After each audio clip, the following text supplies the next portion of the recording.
புது வருஷத்தண்டு நல்ல நல்ல செய்திகளாக சொல்லலாம் என்று பார்த்தா நடந்ததானே சொல்கிறதுக்கு. எனவே இன்றைய நாளில் என்னெல்லாம் நடந்துச்சோ அதை அப்படியே உள்ளபடியே சொல்கிறேன். 2 பெண்கள் உட்பட 3 பேர் மர்மமான முறையில் உயிரிழந்திருக்கின்றார்கள் இன்று 1ஆம் தேதி. எங்கே என்று பார்த்தீங்கன்னு சொன்னால் மாவனெல்லை என்று சொல்லப்படுற இடத்துல. அந்த பகுதியில் இருக்கக்கூடிய போலீஸுக்கு 119 அதாவது 119 என்று சொல்லப்படுற அவசர தொலைபேசி இலக்கத்துக்கு ஒரு அழைப்பு வந்திருக்குது. என்ன சொல்லியிருக்கணும்னு சொன்னால், இந்த மாதிரி ஒரு இடத்துல 3 பேர் காயங்களோடு இருக்கணும் பாருங்கன்னு சொல்லி, அப்போ உடனடியாக போலீஸ் அந்த இடத்துக்கு போய் பார்த்தா 3 பேரும் ஏற்கனவே உயிரிழந்திருக்கார்கள்.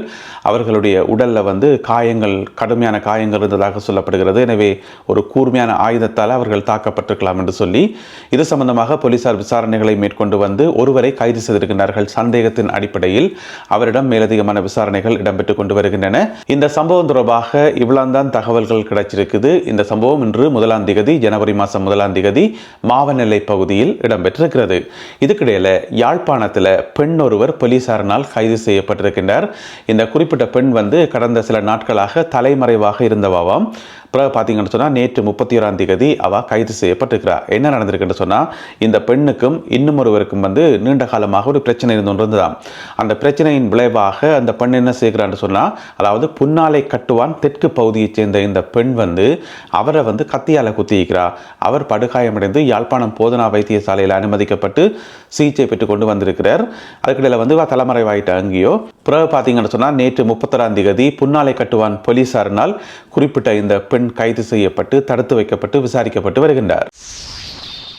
அம்பலாந்தோட்டை நகரில் இன்று அதிகாலை ஒரு துயரமான சம்பவம் ஒன்று பதிவாகி இருக்கிறது.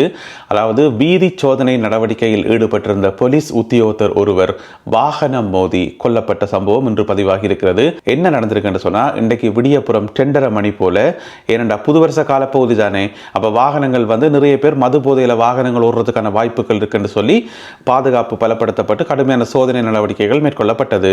அந்த அடிப்படையில் பார்த்தீங்கன்னு சொன்னா, அம்பலாந்தோட்டை நகரத்தில் இருக்கக்கூடிய வளவை கங்கை பாலம், அந்த பாலத்துக்கு பக்கத்தில் 4-5 போலீஸ் உத்தியோகத்தர்கள் நின்று போற வர வாகனங்களை மறித்து செக் பண்ணி கொண்டு இருக்கணும். அப்படி ஒரு வெள்ள நிற வாகனம் ஒன்று விரையக்குள்ள அதை மறிச்சிருக்கணும். மறிக்க அந்த வாகனம் நிற்காம வேகமாக இந்த போலீஸ் உத்தியோகத்தர் மேல மோதினதால அவர் படுகாயமடைந்து அவர் உயிரிழந்திருக்கிறார். மற்றும் ஒரு உத்தியோகத்தர் காயங்களுடன் மருத்துவமனையில் அனுமதிக்கப்பட்டிருக்கிறார். இந்த சம்பவம் இன்றைக்கு விடியப்புறம் 2:30 மணி போல நடந்திருக்கிறது. இதுல உயிரிழந்த போலீஸ் உத்தியோகத்தருடைய பேர் எம் சரத்குமார என்று சொல்லி சொல்லப்படுகிறது. 2 பிள்ளைகளின் தந்தையாம். அதை விட ஒரு துயரமான செய்தி என்று சொன்னா, இவர் அம்பலாந்தோட்டை நகரத்தில் தான் இவ்வளவு காலமும் பணிபுரிஞ்சு கொண்டு வந்தவர். இவருக்கு டிரான்ஸ்பர் வந்துட்டான், இடமாற்றம் வந்துட்டு முப்பது சொன்னா 4 அன்றைக்கு ஜனவரி மாதம் 3ஆம் தேதி எம்பிலிப்பிட்டிய நகரத்துக்கு இவர் போகணும்.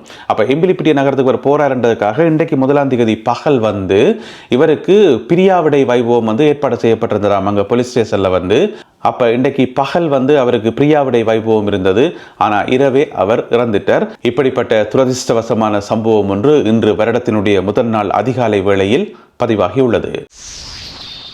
ரணில் விக்ரமசிங்கவும் சஜித் பிரேமதாசாவும் ஒரு புத்தாண்டு தீர்மானம் எடுத்திருக்கிறார்கள். நாங்கள் எல்லாருமே புத்தாண்டு தீர்மானங்கள் எடுப்போம் தானே, இந்த 2026ஆம் ஆண்டுல நான் இதை செய்வேன், இதை சாதிப்பேன் என்று சொல்லி. அதே மாதிரி ரணில் விக்ரமசிங்கவும் சஜித் பிரேமதாசாவும் என்ன தீர்மானம் எடுத்திருக்கிறோம் என்று சொன்னா, இனிமேலும் நாங்கள் சண்டை பிடிக்காமல், இனிமேலும் நாங்கள் பிரிஞ்சிருக்காமல் ஒற்றுமையாக இருப்போம், ஒன்றா சேர்ந்திருப்போம் என்று சொல்லி.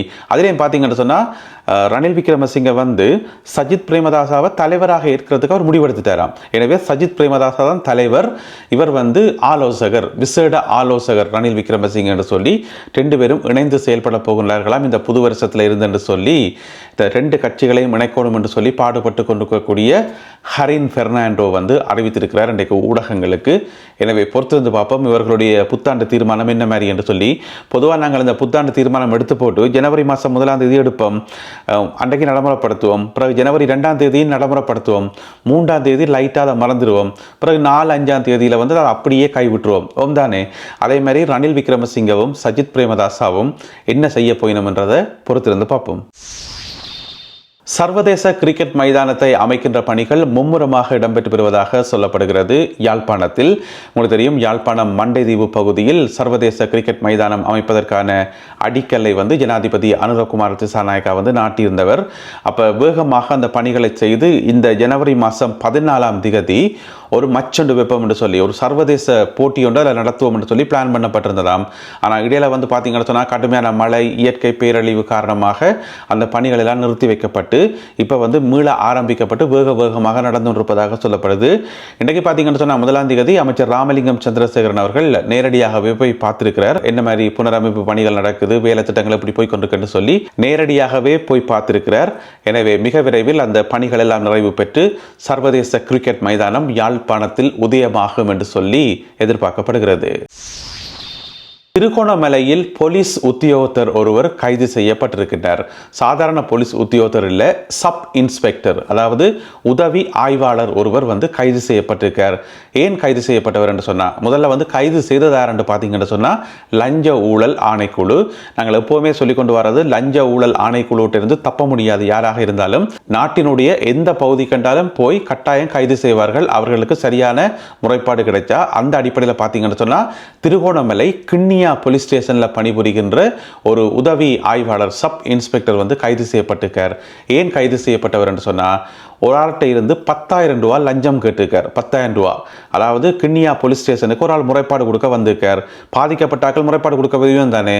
அப்போ இந்த உதவி ஆய்வாளர் சொல்லியிருக்கார், ஓகே உங்களோட முறைப்பாட்டை நாங்கள் எடுத்துக்கொள்கிறோம், ஆனால் நீங்கள் சொன்ன அந்த ஆளை வந்து கைது செய்யணும் என்று சொன்னால் எனக்கு 10,000 ரூபா காசு தாங்கன்னு சொல்லியிருக்கார். போய் 10,000 ரூபாயை கேட்டிருக்கார்.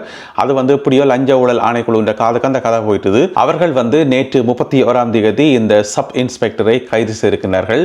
எனவே 10,000 ரூபா காசுக்கு ஆசைப்பட்டு கடைசியாக கைது செய்யப்பட்டு விளக்கமறியலில் வைக்கப்பட்டு இனி அதை விட கூட காசு செலவழிக்க வேண்டி வரும். அதை விட வந்து பதவி பறிபோகாட்டியும் இடமாற்றம் கட்டாயம் பெறும் அவருக்கு. எனவே என்ன நடக்க போகுதுன்றதை பொறுத்திருந்து பார்க்கணும். எனவே எங்களுக்கு என்ன விளங்குதுன்னு சொன்னால், இந்த சப் இன்ஸ்பெக்டருக்கு நாட்டில் என்ன நடக்குதுன்றே தெரியாது. நாடு எதை நோக்கி போய்கொண்டிருக்குது, எப்படியான சட்ட இறுக்கங்கள் எல்லாம் வந்திருக்குன்னு சொல்லி எதுவுமே தெரியாது போல இருக்கு. பொதுவாக நாங்கள் இந்த வெளிநாடுகளில் இருந்து சிகரெட்டுகள், போதைப் பொருட்களை கொண்டு வந்து கட்டுநாயக்கால மாட்டுப்படுறாக்கள்ன்ற செய்தி சொல்லுவோம் தானே.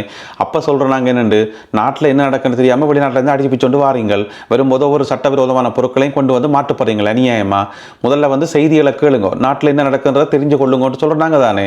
இப்போ பார்த்தீங்கன்னு சொன்னால் நாட்டில் இருக்கக்கூடிய போலீஸ் அதிகாரிக்கே, அதுவும் சப் இன்ஸ்பெக்டருக்கே தெரியல நாட்டில் என்ன நடக்குதுன்னு சொல்லி. அதால் 10,000 ரூபா காசுக்கு ஆசைப்பட்டு கடைசியாக இப்போ உள்ளுக்குள்ளே போயிருக்கிறார். சட்டவிரோதமான முறையில் மணலை ஏற்றிச் சென்ற டிப்பர் வாகனம் மீது போலீசார் துப்பாக்கியால் சுட்ட சம்பவம் ஒன்று பதிவாகி இருக்கிறது கிளிநொச்சி மாவட்டத்தில். கிளிநொச்சி மாவட்டத்தில் இருக்கக்கூடிய பரவி பாஞ்சான் பகுதியில் இந்த சம்பவம் நடந்திருக்கிறது. என்ன நடந்திருக்குன்னு சொன்னால், ஒரு டிப்பரில் வந்து மணலை ஏற்றி கொண்டு போயிருக்கணும் சட்டவிரோதமான முறையில். அப்போ போலீஸ் வந்து மறைச்சிருக்குது. ஆனால் டிப்பர்காரர் வந்து நிற்காமல் அடிச்சு பிடிச்சி கொண்டு ஓடி இருக்கணும். அப்போ போலீஸ் வந்து பின்னால் துரத்தி கொண்டு போயிட்டு 5 தடவை துப்பாக்கியால் சுட்டதாக சொல்லப்படுது. அப்படி சுட்டும் கூட நிற்காமல் மணலை வந்து ரோட்டில் கொட்டி கொண்டு ஓடி இருக்கிறோம். போலீசார் இப்பொழுது மேலதிகமான விசாரணைகளை மேற்கொண்டு வருகின்றார்கள். எனவே துப்பாக்கி சூட்டுக்கு கூட பயப்படாமல் மணல் கடத்தல் வந்து அவ்வளவு அமோகமாக நடந்து கொண்டிருக்குது. இந்த 2026ஆம் ஆண்டிலேயாவது இந்த சட்டவிரோத மணல் கடத்தலுக்கு ஒரு முடிவு வராதா என்று சொல்லி பொதுமக்கள் கேட்கிறார்கள். நல்லது அன்பான உறவுகளே, இத்துடன் இன்றைய செய்திகளும் தகவல்களும் நிறைவு பெறுகின்றன. இந்த காணொலியில் பகிர்ந்து கொள்ளப்பட்ட செய்திகள் தொடர்பான உங்களுடைய கருத்துக்களை மறக்காமல் கீழே எழுதுங்கள். மீண்டும் சந்திப்போம். நன்றி, வணக்கம்.